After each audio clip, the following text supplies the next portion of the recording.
Hi అందరికీ ఈరోజు sweet పొటాటోతోని మంచి స్నాక్ రెసిపీ చేసుకుందాము. కట్లెట్ తయారు చేసుకుందాము. ఈవినింగ్ టైంలో మంచి స్నాక్ రెసిపీ. ఇప్పుడు స్వీట్ పొటాటోలని ఇలా వాటర్ పోసి బాయిల్ చేయాలి. చూడండి, ఇలా ఉడికాక ఇప్పుడు వీటిని వడకట్టి వాటర్ లేకుండా వీటిని తీసుకొని మ్యాష్ చేయాలి. ఇప్పుడు ఇందులోకి పచ్చిమిర్చి పేస్ట్, క్యారెట్ తురుము, చిన్న ఉల్లిపాయ ముక్కల్ని వేయాలి. చిన్నగా తరిగి వేయాలి. ఇప్పుడు 2 స్పూన్ల కార్న్ఫ్లోరు, 2 స్పూన్ల బియ్యం పిండిని వేయాలి. ఇప్పుడు ఇందులోకి రుచికి సరిపడ కారము, రుచికి సరిపడ ఉప్పు, కొత్తిమీర వేయాలి.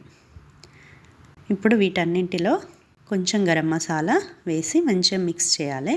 ఇప్పుడు కట్లెట్స్ షేప్లో చేసి పెట్టుకొని కొద్దిగా ఆయిల్ వేసి ఇప్పుడు మనం తయారు చేసి పెట్టుకున్న కట్లెట్లని ఆయిల్లో వేసుకొని ఇలా 2 వైపులా గోల్డెన్ బ్రౌన్ కలర్ వచ్చే వరకు ఫ్రై చేయాలి.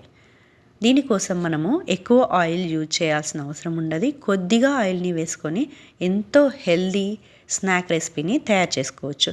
ఎంతో టేస్టీగా కూడా ఉంటాయి. చూడండి, ఒకసారి మీరు టీ టైంలో ఇవి తయారు చేసి చూడండి, మీరు మళ్ళీ చేసుకొని తింటారు.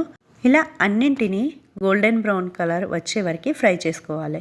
2 వైపులా ఇలా మంచిగా ఫ్రై అయితే అవి క్రిస్పీగా కూడా ఉంటాయి. క్రిస్పీగా ఉంటే మనకు ఎంతో టేస్టీగా ఉంటాయి. ఇలా అన్నీ రెడీ అయ్యాక ఒక సర్వింగ్ ప్లేట్లోకి తీసుకొని సర్వ్ చేసుకొని టమాటా కెచప్తో సర్వ్ చేసుకుంటే ఎంతో టేస్టీగా ఉంటాయి. ఇలాంటి హెల్దీ అయిన స్నాక్ రెసిపీ కోసం నా వీడియోని సబ్స్క్రైబ్ చేయండి, లైక్ చేయండి, మీ ఫ్రెండ్స్కి షేర్ చేయండి. Thank you for watching.